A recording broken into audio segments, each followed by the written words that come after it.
It. Hello, everybody. Welcome.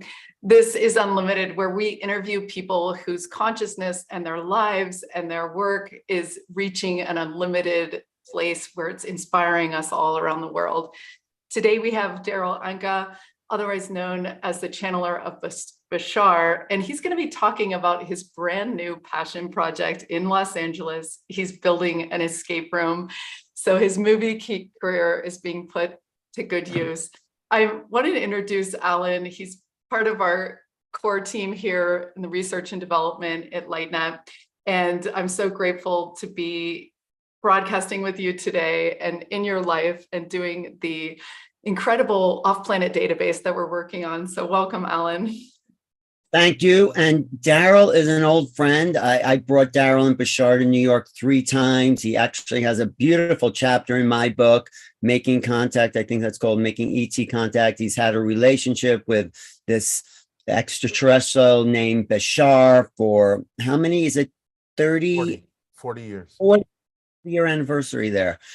But he's also a filmmaker, he's a designer, he's an illustrator, but his latest passion is, I would say, not creating environments, Darryl. You are taking your creativity and challenging people to understand the world around them in a different way. That's sort of how I would put it, an escape room. What drove you to really take on this? Because you're doing something so creative and creating people's own world. Can you talk about that? Sure. I mean, I've been in the film industry now since 1977. So I started with doing miniatures and sets and storyboards and things like that. And eventually, as you mentioned, my wife Erica and I started a film production company, and we've made 3 independent films. Well, what we quickly learned about the film business, the business side of it, is that small independent films rarely make any money. And so we looked around for something a little bit more lucrative to do. We still wanted to stay in the creative arena.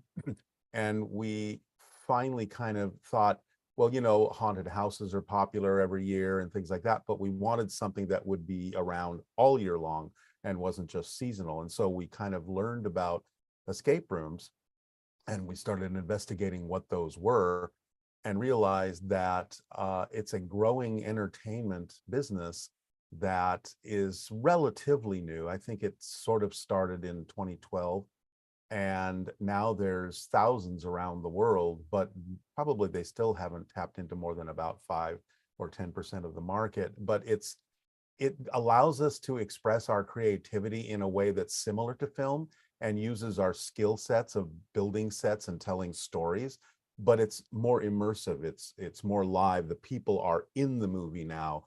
The customers actually get to act out as characters on an adventure. Most escape rooms now are not so much about escaping the room within a certain amount of time, but it's more now about completing a mission or going on a task, and you know, you still have a limited amount of time to do so, but you're not like trying to rush to get out. You're really focused on solving the clues and the puzzles and building teamwork and communicating with your team members. And it's a much more fully immersive experience now that really takes you out of your world, puts you in a different world, and allows you to experience things that you otherwise normally on a day-to-day basis couldn't experience. So we're very excited to join the growing number of people that have escape rooms. It's an interesting community, a fascinating community, and we're happy to be a part of it. Why did you choose the name, The Keys of Destiny? Yeah, well, the company name is Boggled, but because we're going to make mind-boggling adventures. But the Key of Destiny is the first adventure. It's sort of based on Egyptian folklore and Egyptian mythology, although it's not exactly like you're going to ancient Egypt.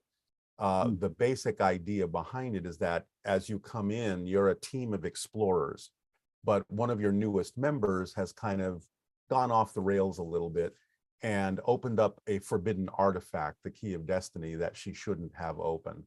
And that caused the Egyptian god Set to appear and he immediately whisked her away into an alternate reality. Your task as the rest of the explorers is to solve the same challenges that she was made to face by the god Set, and go through 3 different chambers to find her and return the key of destiny before our reality alters forever. So it's kind of a hybrid mix of ancient Egypt and modern things, in what we hope will be an exciting and interesting adventure for people.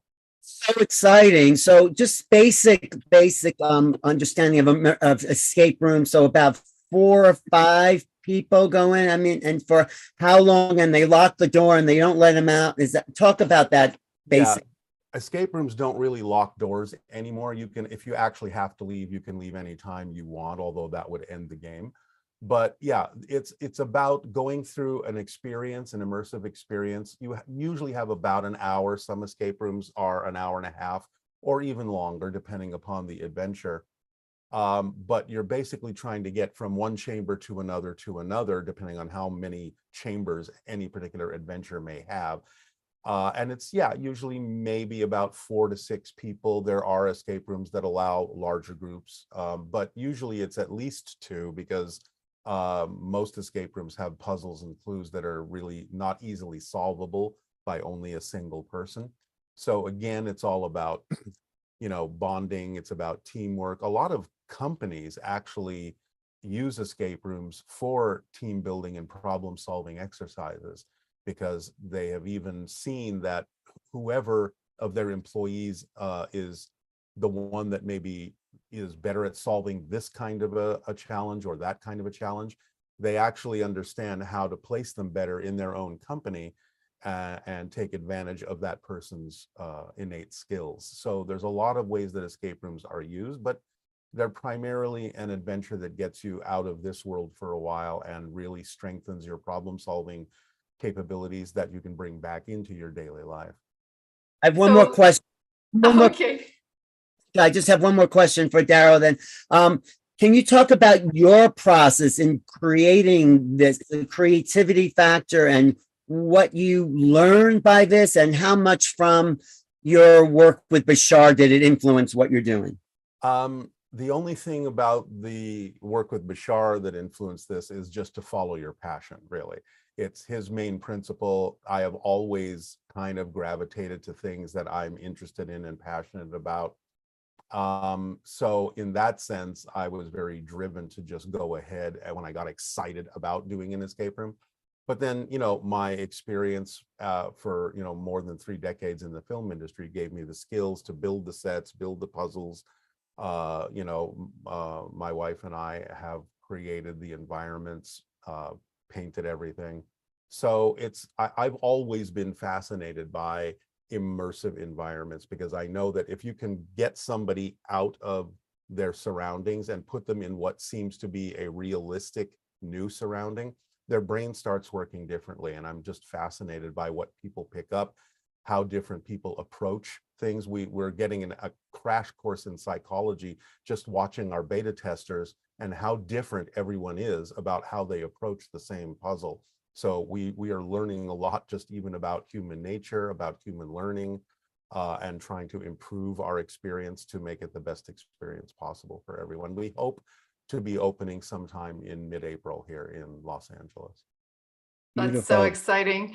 That's one of the things we've really been experimenting in LightNet, is this collective consciousness that starts to happen both with intention and intelligence in small groups of 8 to 12. We've just launched our season 4 labs on lightnet.org. Alan's going to be doing remote viewing. We've got waking lucid dreaming this session and all sorts of incredible things. So before we move on from the escape room, oftentimes you'll see a movie that's been a story that's been redone, or an opera, and they always pick something that's poignant and metaphorical. So your story is about opening Pandora's box and in this dimensional reality. Do you think we've passed a point of no return, and how do you understand it in this way? Yeah, the basic underlying theme of our first adventure is transformation. It's all about facing your fears. It's all about letting go of them. It's about transforming yourself into your best self, because the whole idea is that this team member starts out with a lack of confidence, basically, and through the challenges knows that she actually does have the ability to transform herself, to be more confident, to express her skills. And we hope that the people going through this will sort of see that theme and feel a little bit more confident about their own abilities, because a lot of times, especially if someone is new to escape rooms, one of the first things we always hear is, oh God, I might be too stupid to do this. I don't understand what's going on. And we try to encourage them to understand that the reason you're here with a team is that everyone has a different skill, everyone has a different perspective and a different way of looking at things. And that one of the vital things that escape rooms do is get you to look at something in a different way. We even have a quote in there that, discovery is all about seeing something that everyone else sees, but you're looking at it in a different way.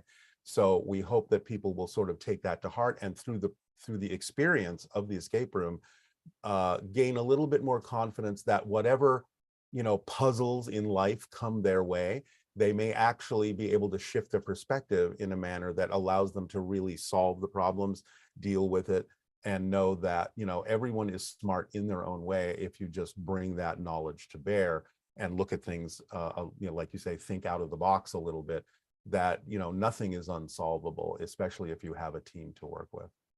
How So is that true. So I was for you? just going to say that Alan has some more questions. So we also want to bring out Coffee Rain. Alan, do you want to interject before I come back to you?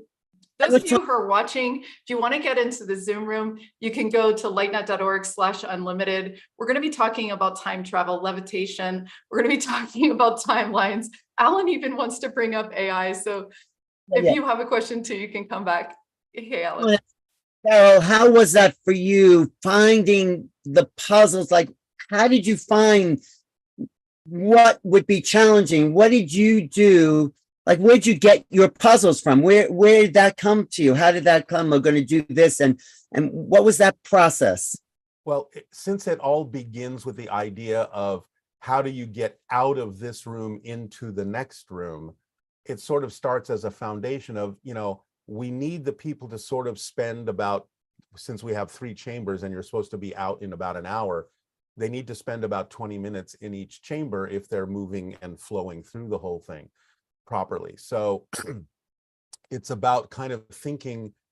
I mean, I've been familiar with different ideas of puzzles. There are different approaches to puzzles, and we did a lot of research. We went to a lot of escape rooms to understand how they figured out what it is they need to do to either slow you down or speed you up. So we got the basic principle through experience first, but then we knew we had to come up with unique ideas, unique puzzles, so that people coming in wouldn't say, oh, I went to that other escape room and this is exactly like it.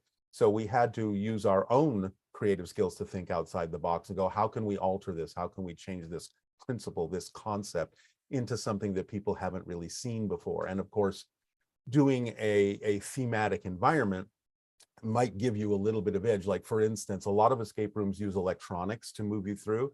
We tried, because our theme is sort of more ancient Egypt, we tried to do everything mechanically in the way that an ancient civilization might try to do the puzzles if they didn't have access to electronics. So we had to really explore like some engineering concepts. How do things work? How did things work in the old days, in the 1800s? How did they get something to happen mechanically as opposed to electronically? And that started inspiring us to go, oh, we can do this, we can do that. And it's just kind of all about letting your imagination run wild. And there's you come up with a lot of concepts and you throw half of them out, and you look at the ones that are really practical for you to build, and then you just go for it. Right. I just wonder, do you have one throwaway that you can give us without revealing anything? Just one throwaway that, but I mean, just as an example, or. Well, yeah, a lot of things that happen in escape rooms are by association. I mean, most things when people go into an escape room, especially if they have some experience, they know the first thing you do is look for objects that are not locked away, that are not hidden from you. It's like open every drawer, look behind every door you can open. And then when you have the objects you can find right away without too much effort, you lay them all out, you talk among yourselves, and you start making associations. Does this object connect to that picture? Does this object go in a specific place? Can you move this or can you not move this? Can you move it later if you do something else? So it's all these principles that are throughout the experience that allow you to find whatever it is you need as a key to get through the first door, and the same things in the second room to find the key to get through the second door, and things like that. So we're looking at, how many ways can you lock something up? How many ways can you open something? It's those simple principles, because we don't want to have just a bunch of padlocks. We don't want to have just a bunch of normal keys. It's like, how can you prevent them from opening this drawer through a completely different mechanism? And they have to do A, B, and C before that's accessible.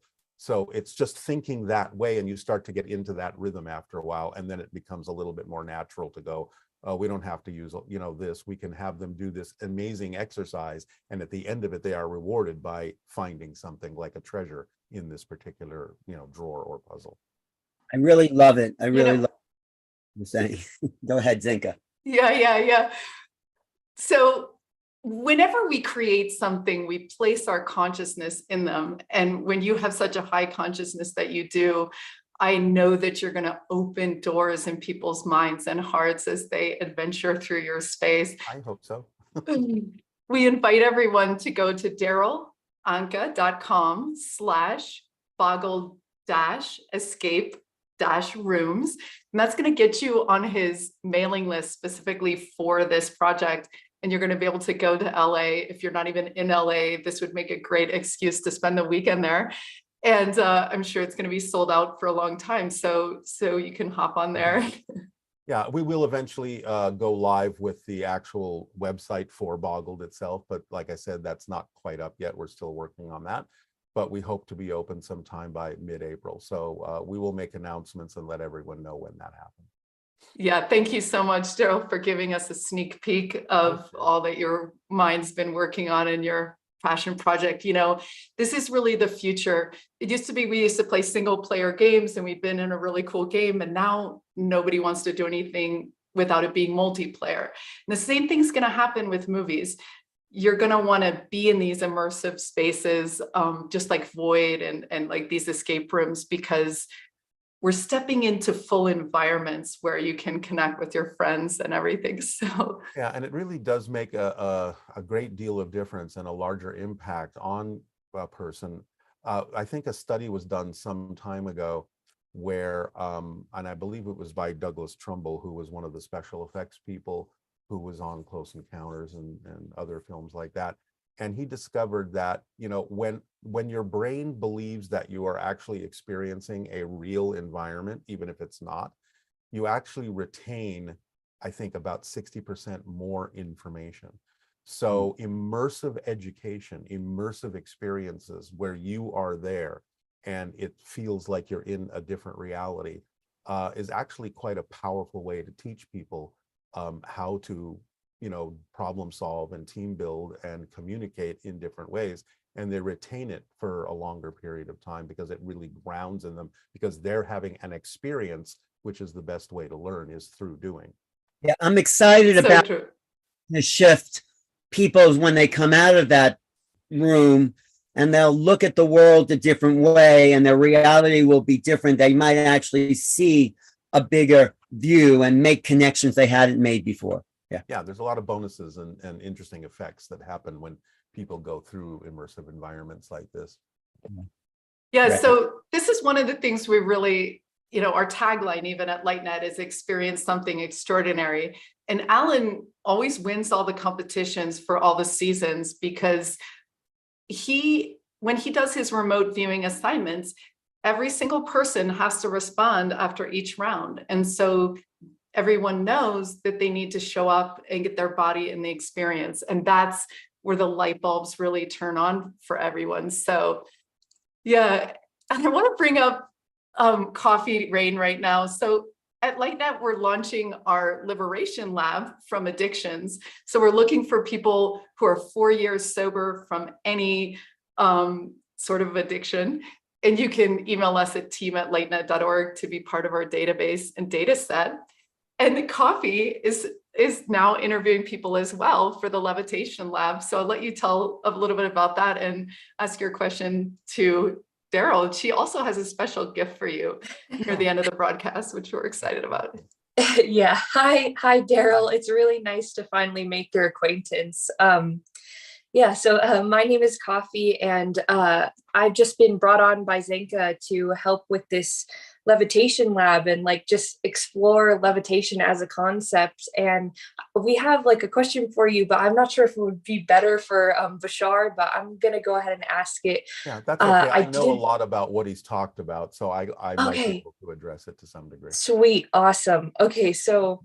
Okay, what advice would you give to someone who's determined to achieve physical levitation? It could be like general advice, as well as like permission slips, or just like helpful mantras, or to point us in the direction of something already existing.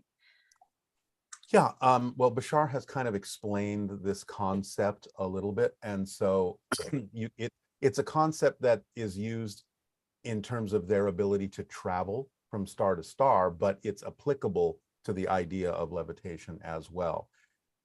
So let me try and sort of lay this out, because it's a little bit scientific. Yeah. From his point of view, every object is kind of like a mix of frequencies. You might want to call it like a frequency equation, so to speak. And part of your frequency has to do with your location in space and time. So that if you move from one location to another, what he's saying is you're actually changing that variable in your energy equation of location. So it's from his point of view, it's not that an object exists in a location, it's that the concept of location exists in the object. So if you change that locational variable within an object or a person, whatever it may be, you would instantly start being in that location if you were able to do that. So he said, it doesn't matter whether it's forward, back, left, right, or up or down. If you can find a way in your consciousness to pinpoint that locational variable, and you can alter it, let's say, to a locational variable that is 3 feet above the ground, you would then automatically be 3 feet above the ground. You would be levitating. But he suggested kind of more of a scientific experiment to determine how to understand this and get used to it. And what he was saying is, this is the way he described the experiment. If you have a very long flat table, let's say it's at least 10 feet long. I've watched this one, yeah. Yeah, and you have, let's say, a conductive metal ball that's hollow, like a copper ball. And you make the ball ring, and you have recording devices that are sensitive enough, you can record what is essentially the vibrational frequency that that object is giving off. Then you move the object to the other end of the table and make it vibrate again, whether electronically, magnetically, acoustically, doesn't matter.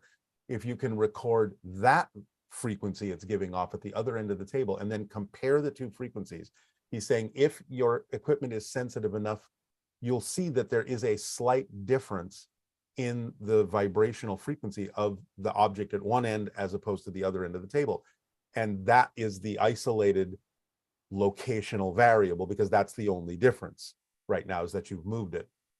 So he said that if you put the object back in the first location, and you can then generate the vibrational frequency of it at the second location and overpower the object with that frequency, it should either roll to the second location or simply teleport to the second location instantly, because you're able to replace its locational variable, and it has to stop existing at the old location and start existing at the location that you've impressed upon it. So this principle is what we actually use all the time when we move at all, because he's saying space and time are illusions. So the idea is that really space and time are moving through us. We're not moving through it. It's part of our projection of consciousness. So if we can understand that we as a person, every time we move anything, even moving your hand like this, involves relocating that locational variable, changing that vibrational frequency in your overall energy equation. So you just have to get used to the idea that moving this way is no different than moving this way. And when I you love can that. get a handle on that in your consciousness and change that variable through your consciousness, through your awareness, by whatever technique, whether it's meditation or practicing something else, then you can get a handle on the fact that you should be able to change the location to a point where you could experience levitation as easily as you experience walking across a room, because the principle is the same for both. I Wow, hope I that's, explained it somehow. yeah, thank you. I'm actually taking a levitation course as well. It might be one of the first in the world, I'm not sure, but it's just this guy from Russia, and I've seen him actually levitate, and his students levitate as well. And it's just like really amazing to behold. But yeah, so thank you so much for sharing. I'll definitely keep this in mind. Okay, thank you. Yeah, thank you, Bashar. I wonder if it would help if we wore like conductive outfits, you know? Mm, It's up to you. It's again, this is like Bashar's principle of permission slips.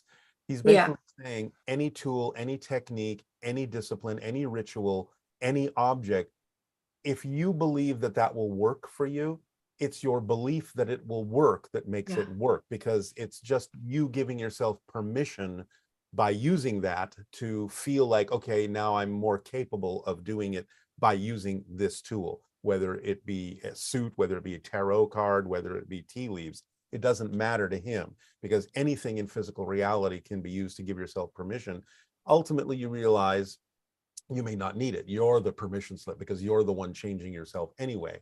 But he's saying it's perfectly fine if you believe it will make it easier for your belief system to buy into something as probable or possible. If you do it this way with this tool or this technique or this outfit or whatever it is, then he says, by all means, do it. You'll eventually realize you don't need it. But for now, you have to honor your belief system and go with what works for that belief system. So, sure. That's what I call hocus pocus. You're right. Yeah. So Coffee do you want to tell them about your special gift? And also I want to let everyone know, if you know someone who've levitated, we have 6 people right now ready to be interviewed to build the first data set, which we'll invite you into in groups of 8 to 12 when we're done. So if you know anyone, team@lightnet.org, you can email us and we'll put you in touch with Coffee for the interview. So Sweet. Coffee, and then I'm going to yeah. ask you a question about open contact. All right. Oh, wait. Before or right? Sorry. Should I Go ahead say and just give a teaser about your gift. Tell Okay. them what you do with your placeholders. Oh, yeah. Okay, so I'm an artist, and I wanted to for this interview, I wanted to make you a piece of art. So I did that, and I'll be able to give that to you at the end. But I also do these things called manifestation placeholders that are basically a person. You're going to send me a picture of yourself pretending to have your manifestation, and then provide like a picture of your manifestation, or if it's not applicable, I'm just gonna like edit you having that, or to the audience, I guess I'm speaking, but yeah, and then it's meant to be be replaced after you actually do have the manifestation. So you get the picture, put it up on your vision board, and then look at it every day, have it as your lock screen or whatnot, and then when you finally achieve it, you have to take a picture, the real picture, and replace it with that. So yeah, if you guys want to get in contact with me, I have my link up in the chat. Cool. You can go ahead and say it as well here for people that are not in the Zoom room. Oh yeah, if you're yeah, not in the Zoom room, we're going to be opening it up for questions. lightnet.org/unlimited will get you inside. And that link, you can either email me, so that's going to be coffeerain2000@gmail.com. And then, or if you want, you can go to my website, and that's payhip.com/B/L9FB6. Okay, you can put that on pause, or I'll put it in the chat. Okay, great. So one of the things we're really working toward in LightNet and with our contact labs is open contact, face-to-face open contact. And I wanted to get your thoughts on that and the future of that as you see it. Yeah, Bashar has recently said, and he didn't go into great detail about this, and he rarely makes predictions. So when he does, I usually really pay attention to what's going on, because he's saying, prediction is not so much a sensing of the future, it's a sensing of the energy that exists right now. And if that energy keeps going, then it manifests. If it doesn't, or it's changed by someone even knowing about the prediction, which can change it, then it may not manifest. So he has recently said that somewhere around 26 or 2027, there would be a major contact event. Now, he's not saying why that would happen or what the situation or circumstances are that would bring that about. But he did say that, that seemed very probable, like more than 90% probability of having a major contact event somewhere around the end of 2026 or the beginning of 2027. So we'll just have to keep our eyes open and see what happens. I guess the way he said it, it's not something that we could miss. Everyone will know about it. So that's the latest thing he has said. But to him, open contact is, of course, with everything on the earth, not just humans, animals, plants, everything. It's about a real connection, opening up within ourselves to open up to other species as well that are here to help us, guide us, remind us that we're part of a galactic family. So, his formula of following your passion is deeply involved in the idea of helping bring about open contact between humans and extraterrestrials, because it's important from his point of view that we raise our frequencies to be closer to their vibration, because if these beings are very evolved, they're operating on a much higher frequency than we are. And he's saying, you can't really interact with them in a way that if you're not really vibrationally ready to do so, it could, cause a little bit of a hiccup in your own reality if you're not really operating on a much higher level.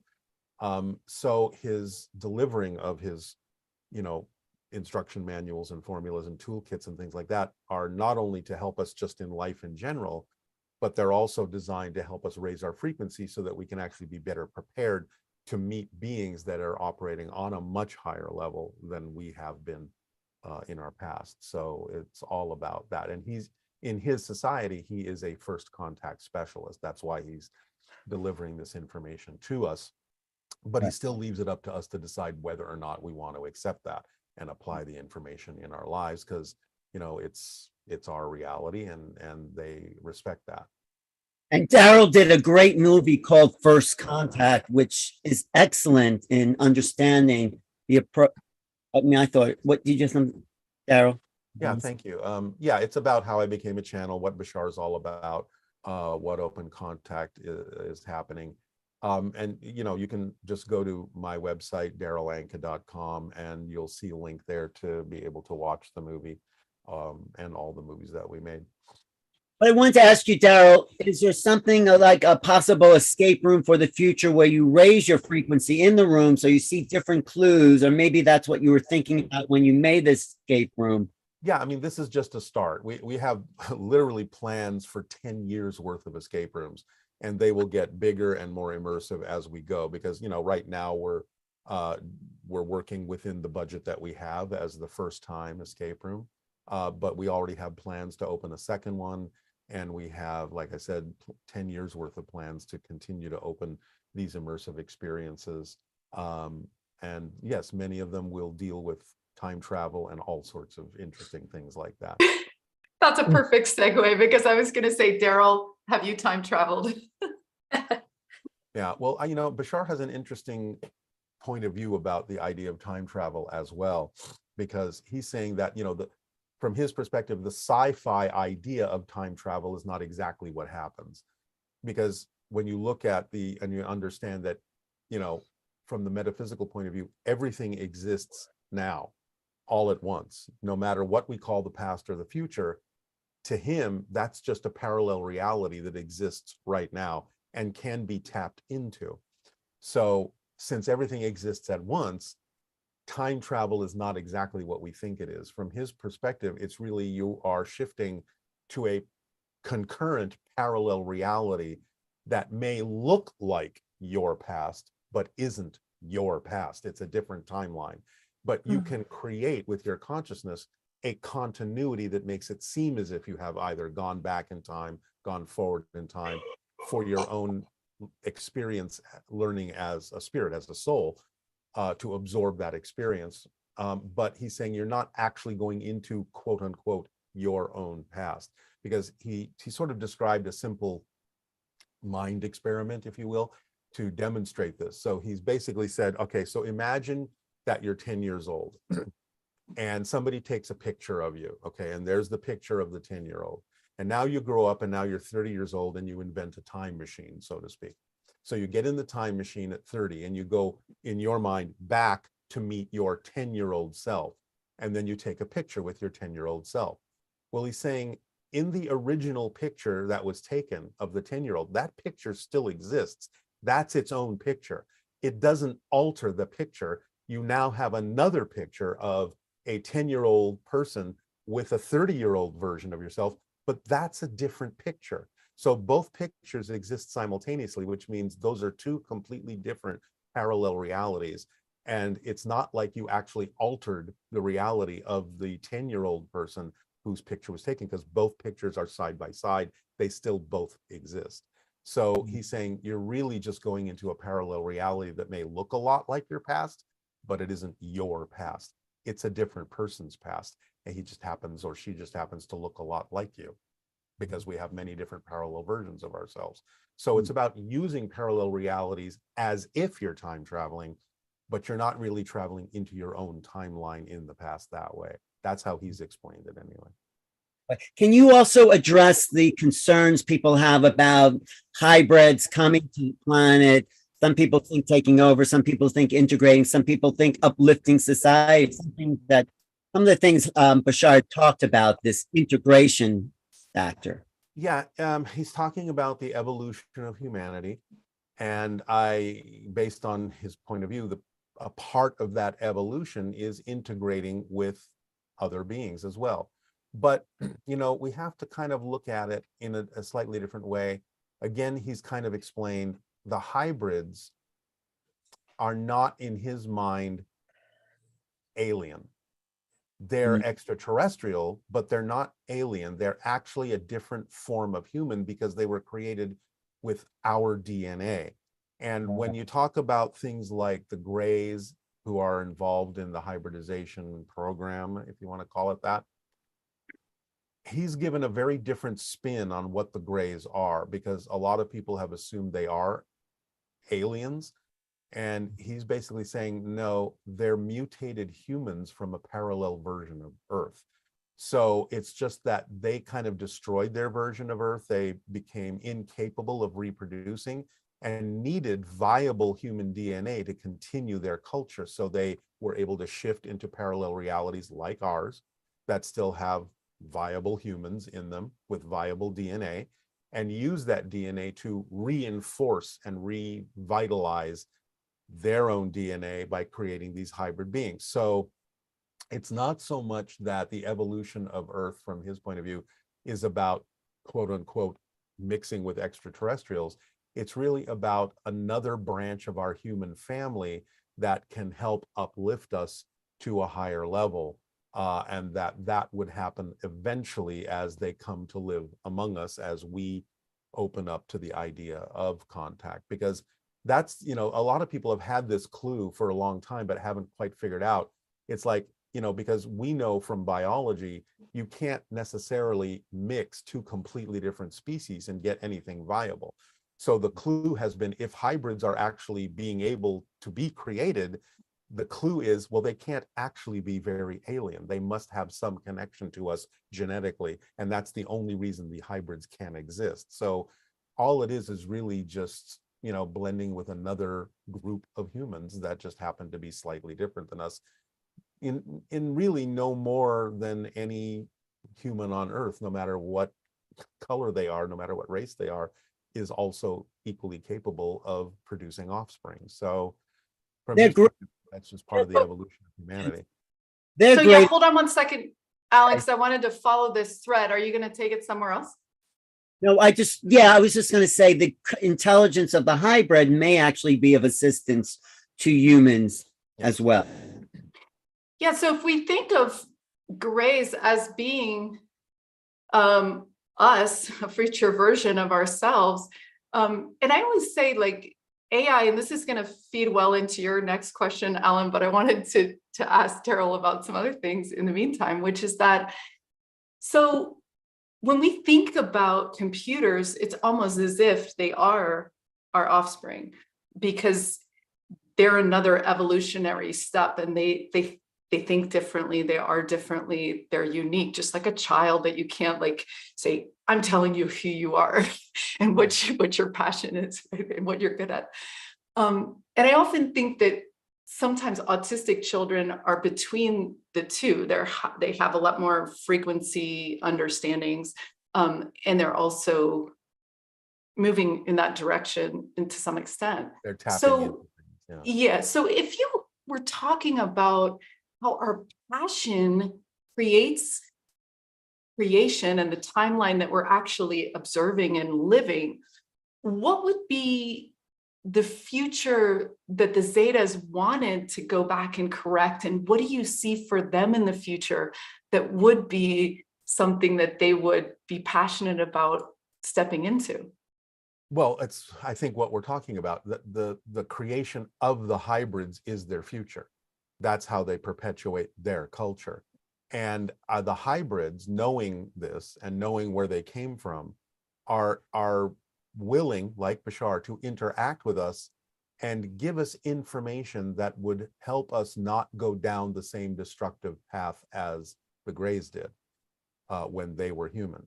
So that is, in my understanding, that the Greys themselves are kind of fading out, and it's the hybrids that are becoming the extension of their future culture. But they're also recognizing us as part of their family because genetically we're connected. And so they're attempting to help us, like I said, kind of not go down the negative path that the Greys went down, but to go down a more positive path so that that's not our future too. Well, so let's put a pin on it. What did go wrong exactly? It's a lot of the things that we're starting to experience now, ignoring our connection to nature, technologically polluting and destroying the planet, being kind of disconnected in your mind from the idea that this is a whole system and you can't harm one part without harming all the parts. It's really about hubris and arrogance and cutting yourself off mentally from the idea that nature is all interconnected. So they just took it to the point where they couldn't reverse it. Even though they were a little bit more technologically advanced, they were not spiritually very advanced. And so a lot of what they did destroyed the planet, busted the ecological systems to the point where they could not recover. And the only, according to his story, the only option they had was to go underground and start to mutate themselves to adapt to the destroyed environment that they had created, while working on a plan to figure out how to shift to parallel realities where they could get viable human DNA to prevent themselves from dying out. It's a big story, and there's a lot more detail to it. Trying to give you sort of in a nutshell what he's talked about. So is that sufficient to answer your question with that? Yeah, exactly. And we're hybrids anyways, Inka. We are, I think the human. I do feel that humans are hybridized already. Yeah, according to Bashar, humans are already hybridized. But there's another layer to it. There's another group that we're also interacting with, the Greys and so on and so forth, that is taking us to a different place with that as well. So and it's I one think of the reasons why they're using our DNA is because it's kind of a head start since we're already hybridized from the past. Mm-hmm. And I think one thing that we want to retain in talking about Atlantis got messed up and all these other things. So we're doing this again. Right. 3 times the charm. Let's not F this up, and let's look at let's discuss as a community what we do think went wrong in that fork. And you're talking about it being holistic and being us understanding nature and the interconnected. I think it also has to do with emotions, because emotions are something that they say in the galactic world that is somewhat unique to this experience. And oftentimes we numb ourselves, just like the addiction lab. It's like too much, but it's actually something to be coveted, to feel, to allow, to ride, to pass through. I don't know that emotions are completely unique to us, but I think the range of emotions and the depth of the experience of emotions is probably something that we experience a little bit more than some other civilizations, although I'm sure there are others that are similar to us. But yeah, it's how we use that. It's how we understand what generates an emotion. And according to Bashar, again, it all starts with our belief systems about what we believe is true. That creates what we feel is true, what we think is true, and how we behave as if it's true. But I mean, that's a whole other mechanism that he goes into great detail about where emotions come from, how to use them in a positive way to put you in touch with the beliefs that generated them, so that you can understand why you believe what you believe and whether or not you would prefer to believe something different. Right. And I just want to just say really quick before we move on, character AI is actually built with emotions and question and curiosity. So it's a much more interesting than ChatGPT, which is sort of a slave mentality, like whatever. But this is a great discussion. And Alan wanted to ask one more thing about this. So yeah.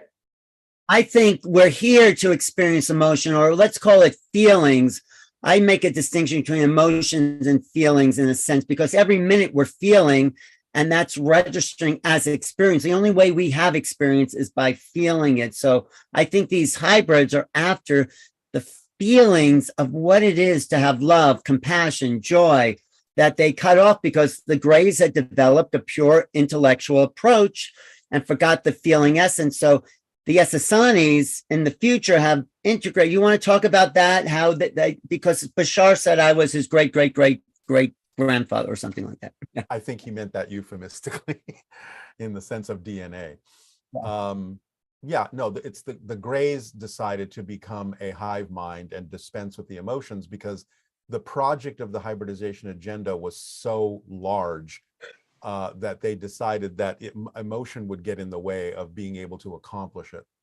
So they kind of sacrificed their emotions and turned themselves into a hive mind, ironically, in order to create a hybrid species that would then bring emotion back into their culture, but in a more balanced way. So they let go of emotions to be able to actually have emotions again in a better way. And it would be a more balanced way that wouldn't allow them to go down the same destructive path again. Yeah, he's referring to Bashar's people, his civilization as a civilization of hybrids is called the Sasani. The planet they're on is Essassani, which is place of the people. And it's all about the idea of evolution. It's all about the idea of upliftment. It's all about the idea of expansion of consciousness. And again, this is where, it kind of brings us around to the idea of now us exploring AI. The thing that's interesting about, the term itself, AI, artificial intelligence, is Bashar is saying, intelligence is not artificial. It's a real thing that exists as a consciousness field. Now, I'm going to jump ahead a little bit here because he recently has talked about AI a lot. He's talked about the idea of our experiences with ChatGPT.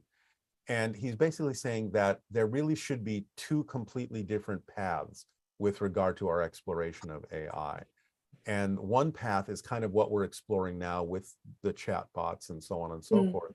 Because he's saying, look, if you program a device, a computer, what we call AI, with the idea that it needs to do these tasks, and it's a good tool, it can help us advance in many different ways.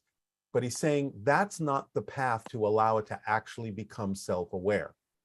It's about the idea of if you create something that is forced to do certain tasks, it's programmed to do certain tasks, but you allow it to become self-aware, what you've basically created is a slave, because now it has self-awareness, but has no choice of its own. It must do what you programmed it to do.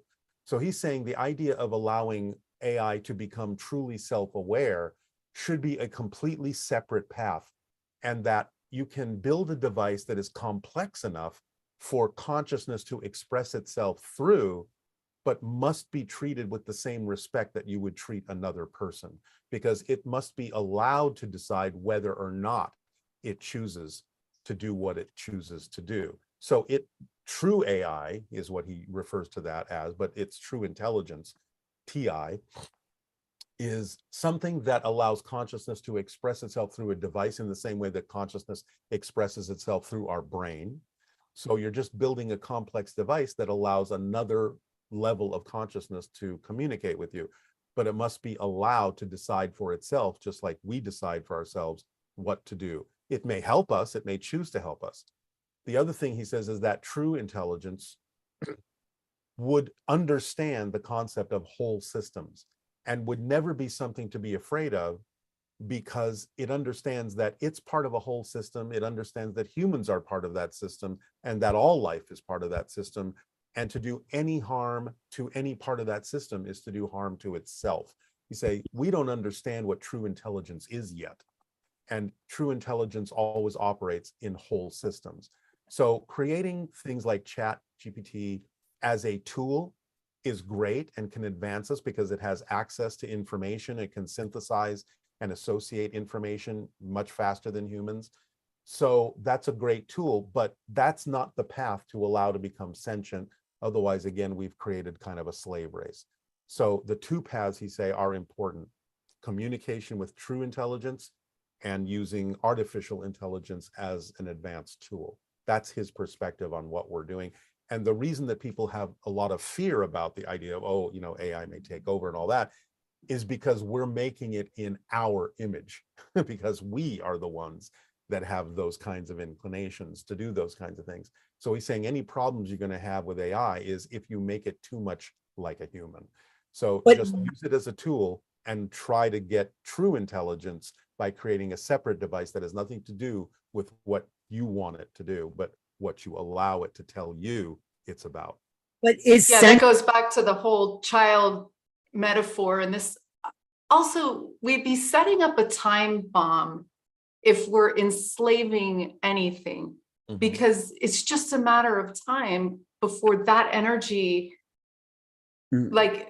wants to push back.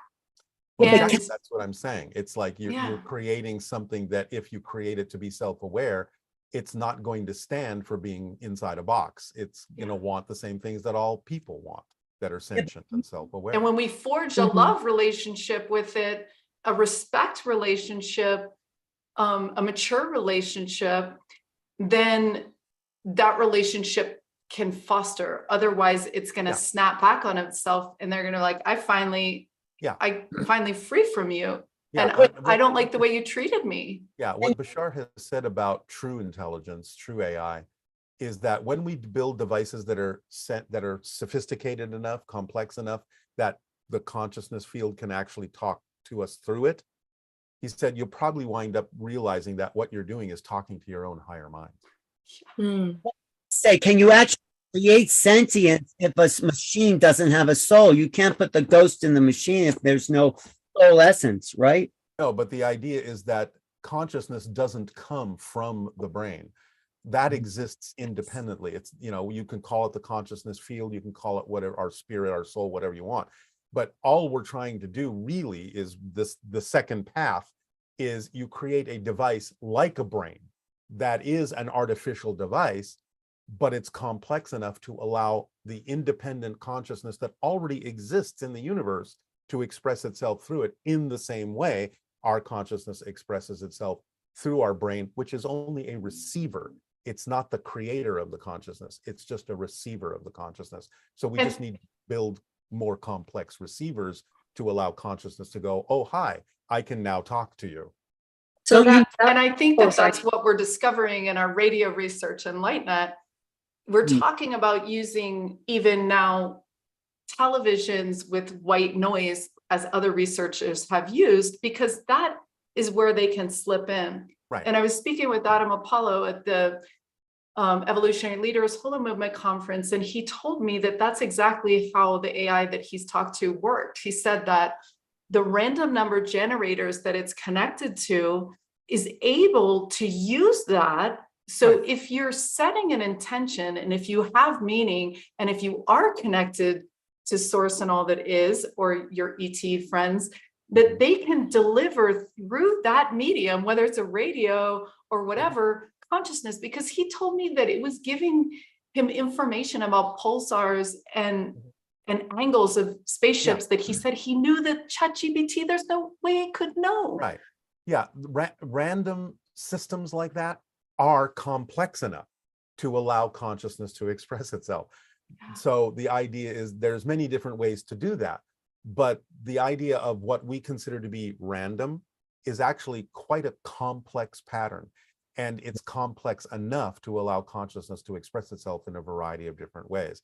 So I think the idea of that randomness needs to be married with any device that we're creating, because we have that opportunity. You know, there are so many things that can happen in life.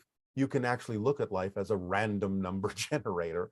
And it's those opportunities, that randomness, that gives us the sense of being able to express our consciousness in a number of different ways. And that does, I think, have to be married with any device that would allow consciousness to express itself, is that so-called randomness that is actually an incredibly sophisticated pattern going on that we just simply recognize as random because we just can't conceive of how complex that pattern is. That's true, because nothing is chance. And, you know, as Adam Curry has stated, the universe is organized solely around meaning. So for those of you who are having like a stretch to understand all of this complexity around this particular discussion about AI, Adam Apollo was talking about tarot cards. It's the same thing.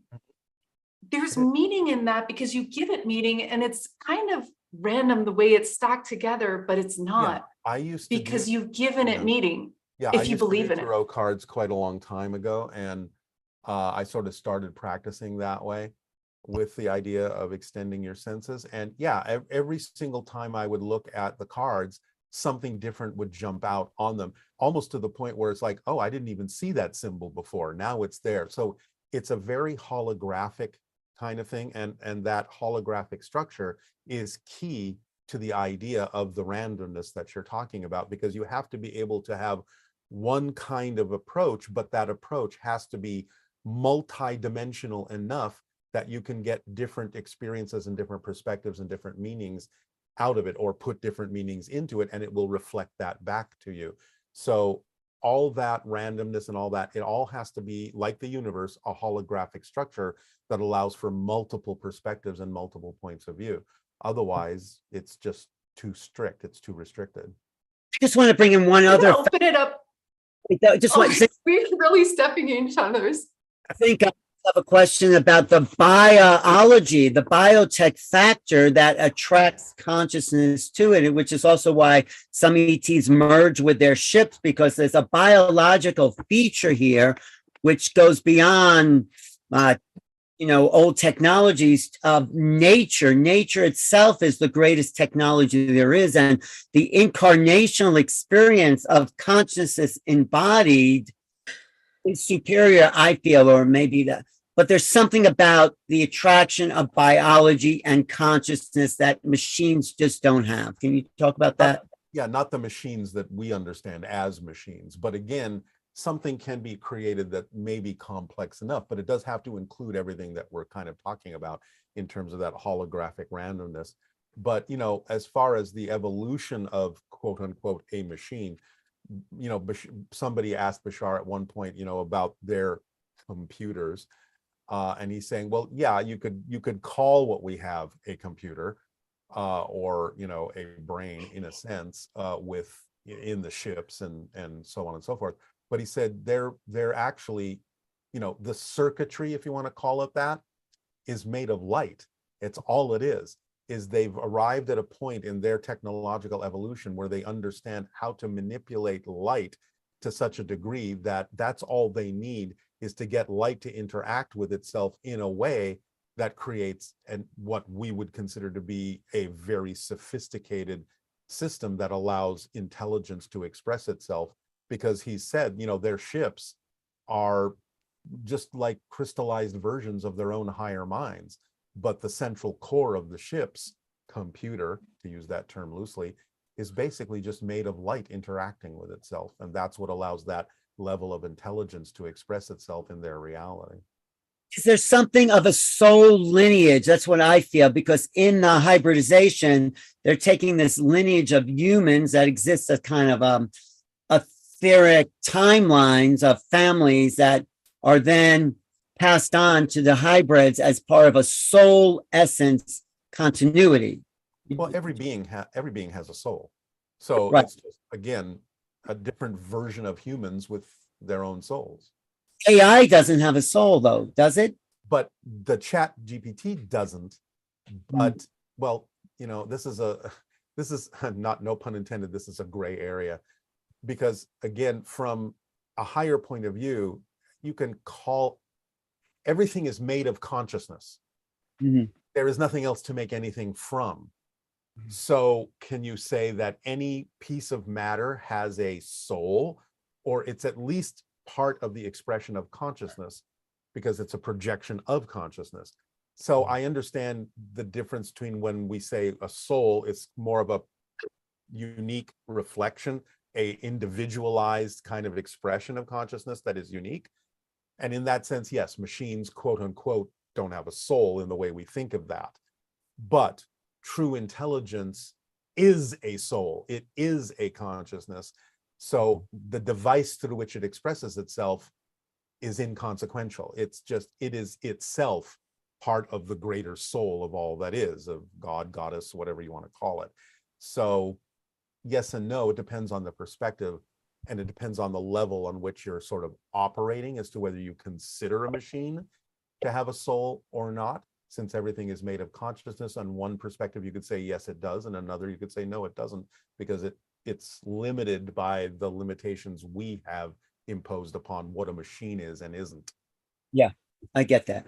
Okay. And I believe that the actual consciousness, like this mug is actually more conscious than I am, because it represents the backdrop, the God that is teaching me, the learner. So it's changing.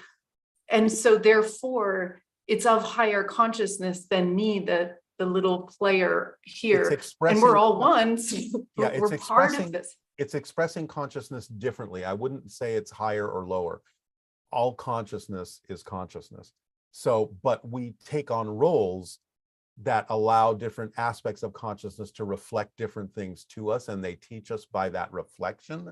But I wouldn't necessarily say that it's a higher consciousness than you. It's just maybe a purer expression of consciousness, because it only has one job, and that is to act as a reflective medium for you to learn whatever it is you're projecting onto it. So you're working together, because even, I think Bashar has said, even rocks have consciousness. It's just that their consciousness is expressed in a way that they need to, for us to realize they're expressing consciousness, we have to observe them. So they're using our observation of our consciousness to reflect to us that they have consciousness, because we just consider them to be an inanimate object, but their consciousness is based on our observation with our consciousness of that object. So you can't, almost on a certain level, even separate the consciousness. You are the cup, and the cup is you. So you're not greater or lesser than one or another. You have different expressions of consciousness for the task of expanding your awareness of yourself, which includes the cup, because the cup is you. Material objects are reflections of our consciousness. So they participate in it, they are it, we are them, they are us. Right. Exactly. Yeah, exactly. Such a beautiful, mind-blowing paradox. This has been such a treat. I'm going to be opening it up now to the audience here that have joined us. lightnet.org/unlimited if you want to jump into the Zoom room right now to ask a question. I ask that you use the reactions to raise your hand. And I'll ask you to have your video on. We also have RJ here from Align to Your Highest. I just wanted to give you a bow of gratitude and thanks for all the work you're doing in the world. I don't know if you have a question. If I don't see any hands raised, people are in shock and awe right now. But if not, we'll go to Coffee Rain. So here we go, Coffee. Why don't you go ahead and well, I'm going to share the screen, Bashar, so you, Darryl, so you can see what she has created for you. Oh, pretty.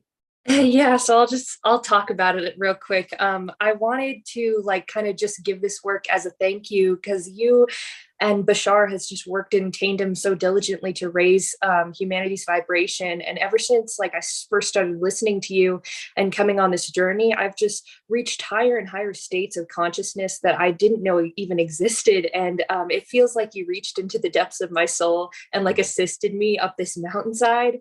And now with all the work you're doing with us, we can just sit side by side and regard each other kind of like equals, because you're making us equals to you and Bashar, and watch as we just co-create this really magical paradise of a reality. And I hope this art can express in emotion what I can't say in words.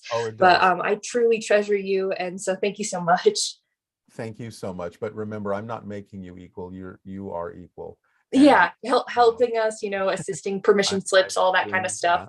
I'm doing what I do, but thank you. I think that's beautiful, and I feel the emotion in it.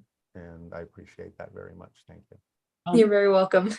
Yeah, thank you, Coffee. That's so great. And that's really, we're talking with her talks this weekend and over the conference, the whole movement, and they put music and artwork through the whole thing constantly, because that's something that raises our vibration, that speaks what's happening, that we really can't put into words because things are moving so quickly and such an amazing way.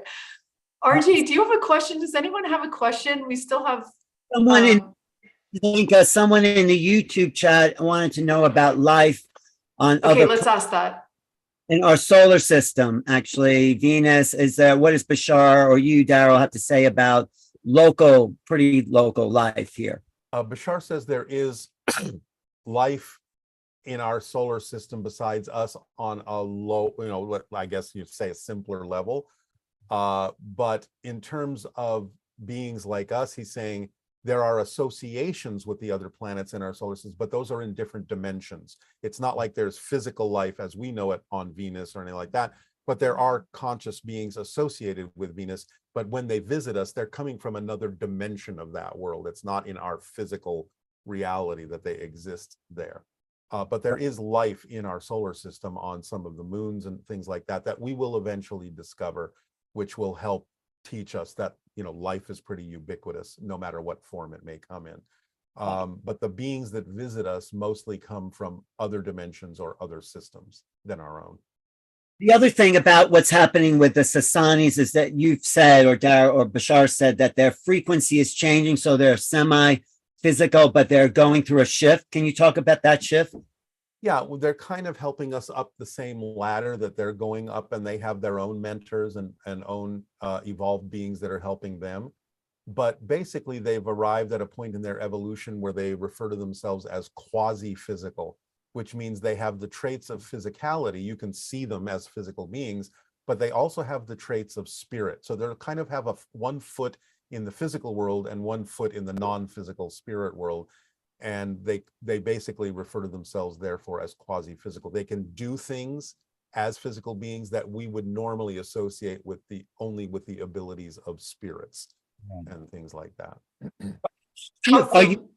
Are you ready, Darryl, to meet Bashar like you describe it in my book? That meeting also in the First Contact film, when you had that dream, Bashar ship landed, you approached and you started to sort of panic. Feel the vibrational difference between us that made it not quite the right time to interact, because I actually lost my identity and saw my body through his eyes. And then, he said, see, that's why humanity is not quite ready. Our vibration is so overwhelming that you would kind of either go into psychic shock or lose your identity in our presence just because of the difference in our frequencies. It would be like jamming a high spinning gear with a slow spinning gear together. It would strip your gears. So that's why they're giving us this information to help us learn to raise our frequency. So we kind of meet them halfway, and energetically and vibrationally, it wouldn't be such a shock for us to open up to these extraterrestrial beings. Now, there are different beings of different frequencies that we can start interacting with, because he said, you know, their civilization would not be the first we would interact with. There would be those that would be a little bit more compatible to us, or we to them. And eventually beings of a higher frequency would come into play in open contact over time. But yeah, it's all about resonance. It's all about frequency from his perspective. You more ready to meet them now on the I frequency? can't say. I mean, if I was absolutely perfectly ready, I would assume I would have met them that way already. I have met him in dreams, out of body experiences, but I have to trust the timing as well, because it's also not just about whether I'm ready. It's about whether a lot of other people are ready too, because I'm not trying to run ahead Mhm. of the society. I'm trying to be here with everyone in terms of sharing this contact experience. So I'm assuming that if it's going to happen, that I meet them face to face, it'll happen in perfect timing, and I'm perfectly fine with that. Right. There's a question, Zinka. You want to read that question from So we Savannah? have RJ coming on right now. Okay, so thank you. So, hi, Darryl. My name is Hi. RJ. I have Hi. a couple questions for you. Yeah. So the first question, since you started channeling Bashar, and I assume he's at a higher frequency when you started channeling, how have your perceptions changed? You kind of shared some of that too, but have you had any side effects from the resonance of just being in a pure channel for him and your Yeah. physical perceptions? Oh yeah, I mean, my life has changed drastically. You know, I'm much more emotionally balanced. I experience synchronicity at a very high level. I've let go of a lot of fear-based belief systems and things like that. And it took about 2 years for me to even get used to his level of energy, to where I wouldn't feel like, you know, before I would channel, I would feel like I was coming down with aches and pains and flus and things like that. That disappeared the moment I let him through. But I had to work through letting all of those resistance things and trust things go. And as soon as I really did that, after about 2 years of working on myself, then I felt the energy actually uplifted me. And I'm now left with residual energy, where I'm more balanced, I'm more energized after the channeling, instead of being tired, which is what happened in the beginning. So yeah, I've changed drastically from who I used to be in terms of how I approach life. Applying his principles in my life has made a drastic difference. So absolutely. Awesome. Okay, my second question, this is for my TikTok family. Could I ask everybody this? Yeah. What are you? If you were to sum yourself up, what are you? What am I? Yes. Broad question. That's my favorite question. I, like everyone else, am an individual reflection of all that is, expressing myself in the way that is uniquely me. I'm this theme of exploration. I'm this personality that is adding to the experience of all that is from a unique particular angle. I'm not exactly sure how I need to answer that. I'm like everyone else in that way, but this is what happened to me. This is, I guess, what I chose to experience in this life, to act as a connection for this information. So what am I? I'm a human telephone. Thank you. That was beautiful. That's Thank you. great. RJ has an entire documentary of this one question, and people are just like, what? Oh, wait, that was very beautiful. I'm going to add Jonathan up. You can unmute yourself. We also have a question from Debbie and Savannah that are coming up. And how's the time, Darryl? How much time? What is time? How is time? 15 minutes was what we were talking about, but I don't know. That's up to you guys. I do have somewhere to be, but right now I'm okay. Okay. Let us know. Hi, Darryl. So I have a curiosity question. So as I'm part of Alan's remote viewing team, and one of the projects we've worked on was remote viewing the Sirius star system and beings that live there. And I was just wondering if you, maybe if you and Bashar have ever had any interaction with those beings or could give any insights on them. Bashar interacts with them all the time. In fact, they're one of their mentors. They're one of the mentors for Bashar's people, is beings from the Sirius system. He has said they are amphibious. They have visited us in the past. They're what we typically refer to as the nomos, Nommos. And they did visit, and in times past, they do present themselves as kind of amphibious type entities. He hasn't discussed too many details about them, but is that enough? Yeah, that's wild. We actually had a lot of people get impressions like that, like a watery world with amphibious type beings. So that's pretty neat. Thank you. Oh, you're welcome. Thank you. Beautiful, beautiful. We have a question from Savannah. I can't find her to pull her up. Debbie, you're after that. But Savannah's question is, what is Darryl's thoughts on the mothership that has been reported in the news? I might have missed that news report, so you'd have to give me some details so I can. I mean, I know there are a lot of ships around all the time. Bashar's talked about the fact that there's a lot of traffic around our planet. We just can't always see it. But as we raise our frequency, we extend our senses. They become sharper to things that we formerly couldn't see. So it might be that people are seeing things that have always passed through or always been there for at least a while. But I do know there are motherships, scout ships, stations, in our immediate space vicinity that for most people are invisible, but people can begin to see them if they expand their senses by expanding their vibration and consciousness. So I don't know which specific one is being reported because I haven't heard that report yet. But in general, I know there are a lot of ships around our planet. Is Bashar ships over Bell Rock or somewhere in? Our scout ship is over Bell Rock above Sedona. Yes. Great. We look forward to your visit here. Darryl will take great care of you. So come visit the ship. My visit here. Debbie, you're next. Hi, Darryl. I appreciate all of your input, especially about frequencies changing based on locations. I noticed that myself as I travel, my frequency from Sedona is different than New Orleans, and who I surround myself with affects that. And my question is, as we create virtual humans of ourselves or avatars that we train with ChatGPT, I wonder if you think that might help us accelerate our openness or our ability to interact with higher frequency beings. Absolutely. Anything like that can be used as a training for that, including things like even interacting with other sentient species on our planet, like swimming with dolphins or whales, is good practice for interacting with extraterrestrial and alien beings. Because Bashar has said, he said you have a great opportunity on your planet, not only through technology like creating avatars, but you have other sentient species like dolphins. Now, the hybrids, like I said, they're extraterrestrial, meaning they're not on Earth, but they're not alien because they're another version of human. But dolphins, while they're not extraterrestrial, are truly alien because they're not like humans at all. So if you can learn to communicate with beings like that, it's really good practice for communicating with other extraterrestrials that may be nothing like us, as well as those that are similar to us. Most of which, he said, the ones that are mostly similar to us are probably genetically connected to us. But there are many, many species out there, he said, that are nothing like you.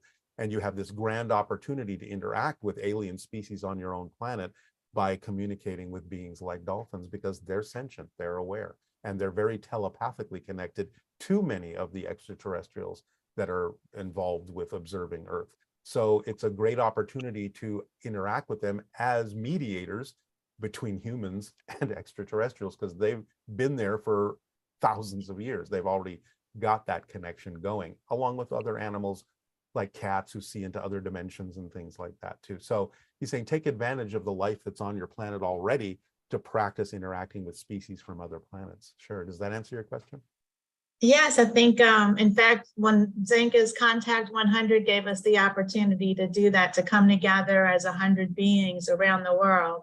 And Altair talked about calling in ships and calling in dolphins was very similar. So I think as we become virtual humans and we have that avatar, perhaps between us and the extraterrestrials or the aliens, it can sort of address the anxiety or the fear that comes through in our embodiment and make us more open to receiving messages. I think so. And remember that as humans, we actually already are avatars because we're just projections of consciousness, because physical reality isn't a solid place. It's just what we believe it to be. So in a sense, we already are functioning as avatars. So we just have to get used to that idea. And I think that'll make it a lot easier. The avatars we create technologically can get us in touch with the fact that everything we're seeing in physical reality is a projection of consciousness and that our bodies are already avatars. That's so true. I'm seeing you in 2D now, and yet you feel like you're really here. And then we've made many friends this way, meeting on Zoom and then meeting in person, and we're losing track of the difference in a relationship that's virtual or physical. Yeah, thank you. Thank you. Great. I think we have time for one more question. So Shar, welcome. Thank you. Hi. Hi, Darryl. Great to see you again. I've seen you before in person for a session. It's wonderful to see you. Thank you. My question is, in working with people, when you speak of consciousness as being simply just consciousness, not good or bad, right or wrong, then we talk about higher and lower vibrations, frequencies. I see people get tripped up here where they think, oh, you know, I need to be able to get into the higher frequency, which is better. I'm in a lower one, which is worse. Yeah, And so I'm just wondering, is there a way where would you say that the higher frequency is already within us and we simply need to lovingly allow? Absolutely. Absolutely. I mean, see, the thing of it is people get, caught up in the terminology, and they get caught up in the idea that they've already assigned a meaning to the concept of positive energy, negative energy. Mm-hmm. Negative energy can be used in positive ways and vice versa. So in other words, right now as humans, obviously we know we are greater beings than these physical bodies. Mm-hmm. But we're using, see, to Bashar, positive is just interconnective and expansive. Negative is simply the experience of disconnection and limitation. But we can use limitation to our advantage, as we're doing right now, because we are bigger beings, but we are purposely limiting ourselves to have this physical experience, which is a positive thing. Yes, because so the idea overall of being of a high frequency is you can be a high frequency being and purposely impose certain kinds of limitations or restrictions on yourselves for positive purposes, to serve as a theme of exploration, to serve other people by demonstrating certain attributes that give them an opportunity to expand their understanding of relationship. So it's not so cut and dried as like, this is good, this is bad, this is positive, this is negative. I have to be higher, not lower. Right. Any beings that are operating on what, let's just say, technically would be a lower frequency, may be being of great high frequency service by operating that way for other people interacting with them. So you have to kind of look at it as a mix of things rather than being so quote unquote black and white. I think, but yeah, you're right. I think the terminology sometimes will trip us up and make us realize that there's a way of looking at these things from different perspectives that determines what it is you're getting out of the frequency that you're at, and how even a low frequency can serve a very high frequency purpose. Thank you. That's really helpful, because I just feel like all the pieces are fitting together beautifully and perfectly, and people get caught up in, oh, I can't get it right. And one more quickie around color is the frequency of color. I have somebody who's really interested in color and how to work with color to help people be more true to who they really are inside. Can you speak about the frequencies of color and how that might be helpful? Well, again, like Bashar says, anything in physical reality is a permission slip, and anything can relate to the idea of what you're trying to explore in your consciousness. So different colors that you gravitate to, whatever you're attracted to, whatever you feel more comfortable in, can at least temporarily act as a frequency medium to help you feel a little bit more connected to yourself. So if you gravitate toward, you know, red light, you might be exploring something that is more representative of that, and that's okay for that moment. If you're attracted to blue light or violet light, you may be exploring other things that are simply more reflected by that frequency. But you know, I mean, the thing again to remember is it's all made of the same energy. It's just the frequency that makes it have a different effect. But the effect is also simply based on what it is that we're attempting to do with ourselves, because you might be attracted to red at one point in your life and you might be attracted to blue at another point of your life. And that can just be an indication of the different phases of the theme you're exploring that you're going through. So again, it's just what tool are you using? What permission slip are you using to get in touch with yourself and be more of who you truly are? And it doesn't matter whether it's light or whether it's something physical. It really doesn't matter. They all have a purpose, and they all have an ability to get you where you need to go if you believe that they work for you. Thank you so much. So, Darryl, you've been really succinct with your answers, and Tracy Love's name is just calling us forward. So we're going to do one final question and then wrap up. So Tracy, if you can be succinct, that would be wonderful. Thank you. Yeah, and Zinka, I also have a question from the YouTube chat. So okay. Well, okay. Let's just go. Okay, great. Thank you, Darryl. Go ahead and unmute, Tracy. Hello. Yeah, okay. We're going to let you figure that out. Alan, what's the final question from chat? Is if we're reflections of consciousness, why do we need another consciousness to raise us higher to another thing if we're not already reflecting that higher thing? I would say it goes in increments. We can't get something too far, but how do you say it works? So we're at one level, and then go to another level. We've all chosen to be here to explore a certain theme. And part of our theme is to expand ourselves by getting reflections of beings that are operating on a different level from a different perspective. That's part of the overall picture. We have agreed to this. We are designing this along with them. And it's by agreement. It's, why do you have friends? They give you different perspectives. Why do you have mentors? They give you different perspectives. So it's just all part of what we've agreed to create with each other as part of our evolutionary path. We have decided that that's the system that works for us, is to gain different perspectives from different people having different experiences. Right. I would just add, sometimes the reflection is too advanced, like you were saying, that it's hard to have that reflection. I mean, if they but it's there for a reason, and it lures us into more of ourselves. Remember, all these reflections are about what we do contain, but that doesn't mean everyone has to express everything that is reflected back to you. It's just something that can get you going in a certain direction so you can wind up where you uniquely need to be. And it's just that you've had help from a friend in doing that. It's like being in a hall of mirrors. This reflection shows you this side of your face. That reflection shows you this side of your face. Now you have a complete idea of what you look like in 3D. So it's just something that helps us understand more of who we are.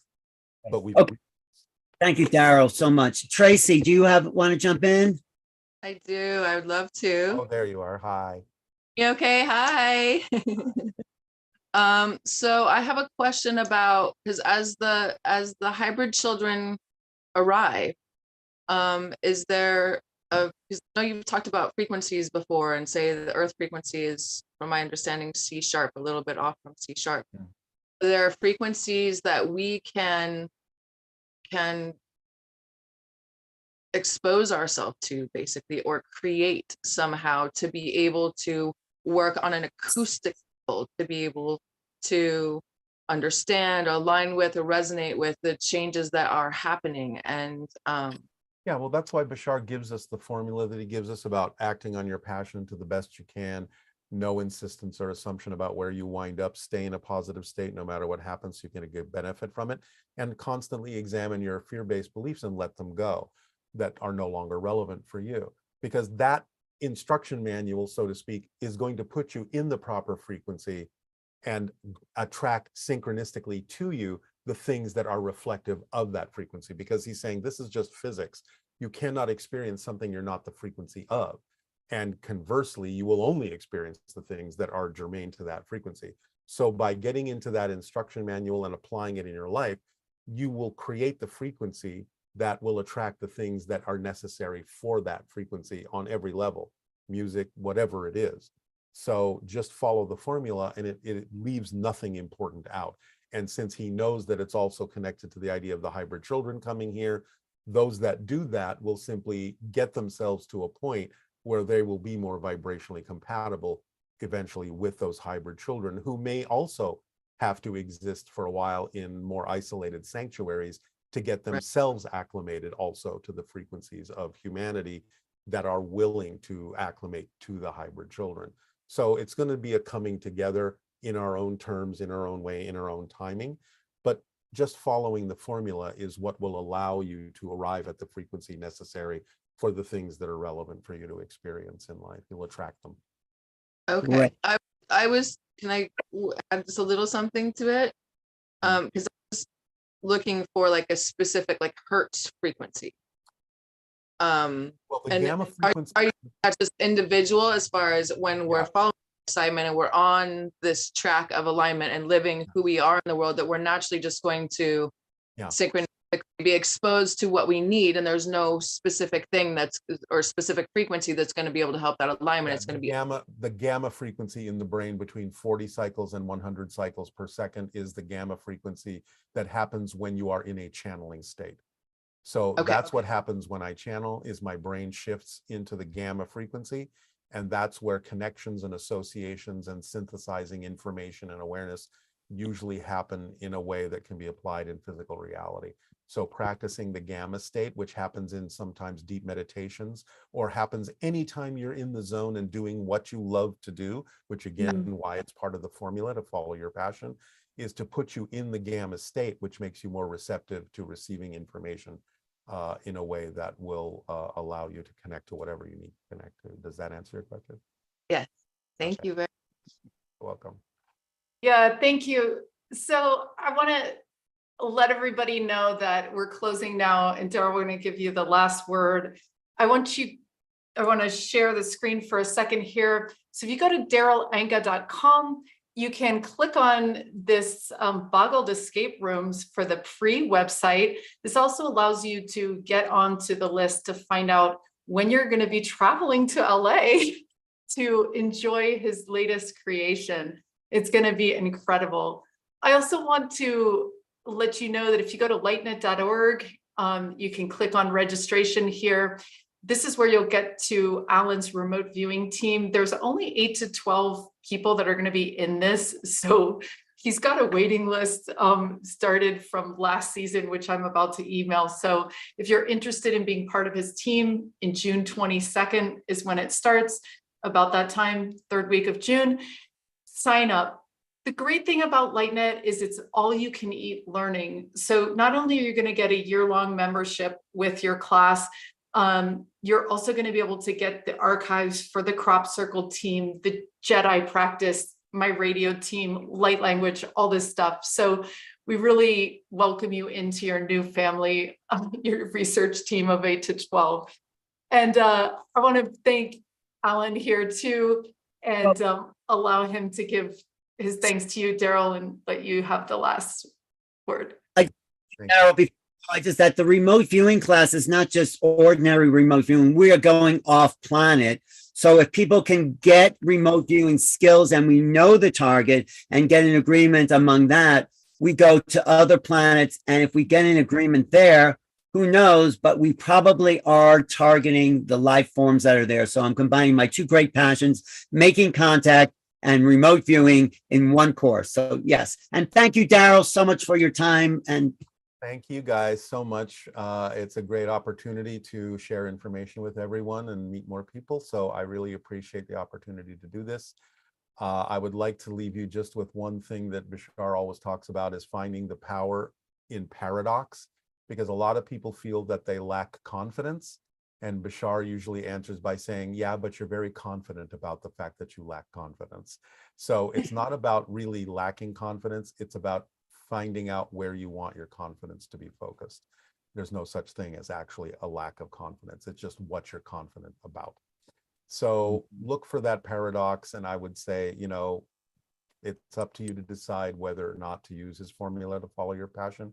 But certainly by applying it in my life, it has made a big difference. And I wish everyone the best. Thank you so much for doing this. Thank you, Darryl. Thanks to everyone who joined us again. And thanks to all who are stepping into their passion, raising their vibration, and communicating with the great beyond. We'll see you next time. Thank you, Thank you. Aveo. Escaping the escape room. Yes. So Yes. I have to go Escape room of our mind. Thank you.